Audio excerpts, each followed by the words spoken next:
Looks for 70. Wow.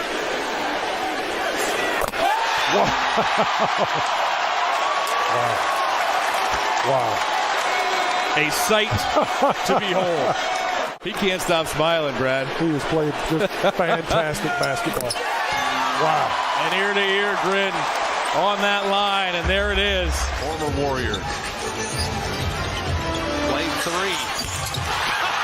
Come on! There's 50 points. He's got 52 in the lead, and Atlanta takes time to beat the buzzer. Off back iron. And Looney tapped it to Clay. Good look for the baseline, and we're tied again. What is up, NBA fans, and welcome back to my channel. It's been a while since I've posted, been pretty busy, watching a lot of NBA, and boy, wowee, how amazing is this last couple of months been for the NBA. Obviously, 40 is the new 30, scoring in bunches, and you can either say that it's poor defense, or you can just say the talent's risen. Now, today, we're discussing the NBA and how I believe it's changed. Is it changed for the better? Changed for the worse? Is it softer, harder, weaker, stronger? Whatever you guys want to say. This is a discussion. This is my opinion, and you guys can have your opinion. Leave them in the comments below, and let's chat about it because this is a serious topic at the moment, and I'm absolutely loving it. Also hating it.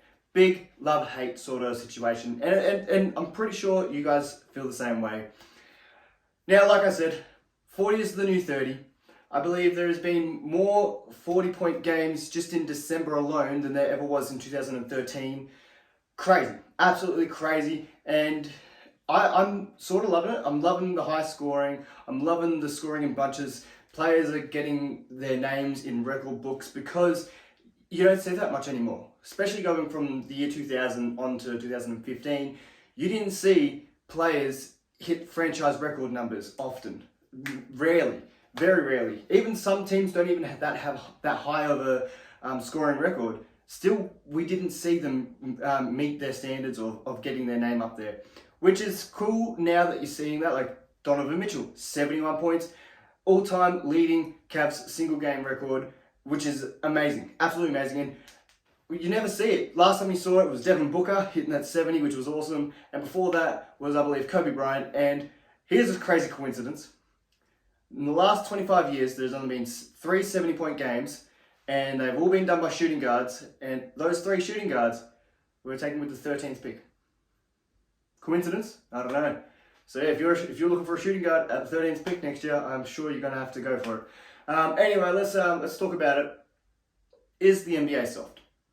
I understand what the context is, and I understand where people are coming from when they say it's soft compared to the physical hard play style of the 80s through to the early 2000s, which I love watching. I love watching that style of play. But the game's changed, and it's probably changed for the better. Like we sort of saw an incident in Detroit the other day. Killian Hayes. What, do you think he was back in the 80s? Why? I don't understand why he would punch someone in the back of the head. I don't know why anybody would punch anybody in the back of the head. That's a coward act. Extremely coward. If it happened in Australia, in sports in Australia, you'd be suspended for the year, not just 4 games, which is pathetic considering you could play 4 games in a week. Yeah, I don't understand. Should be suspended for a lot longer than just the 4 games.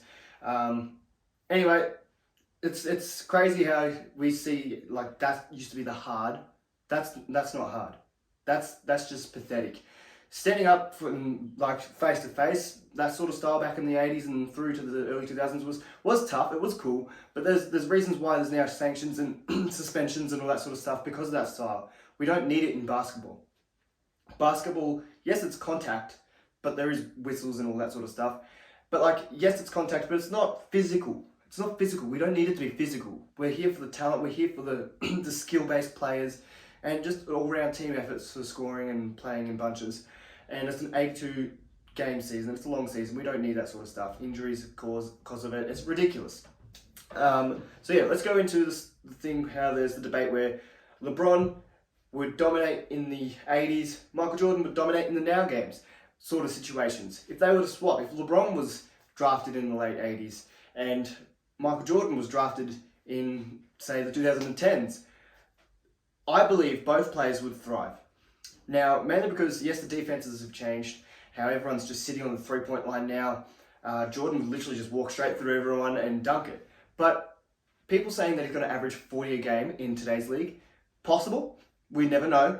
But he could. But the thing is, he probably would also be fouled out by half time with the amount of easy fouls that are in, because he was a physical defender, and which is what made great basketball back then. But now it's different. Now you got to be more skillful. You got to watch what you're doing. You got to watch your opponent. You got to watch everything, and it is harder to play defense in a game where you're going to get fouled straight away, which makes it more enticing to me, I believe, because it's more skill than just physicality. Because the game was just athletics. Now it's more skill, and I'm loving it. That's my opinion. I do love watching the old games and watching the physicality of it, but today's game is better. It's high scoring. It's more talent in the league than there was.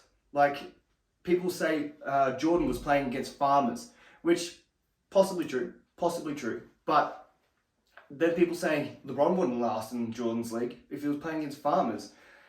And LeBron's extremely athletic and skilled. That just makes no sense. Why wouldn't he thrive? The same with Jordan being in our league. Like now.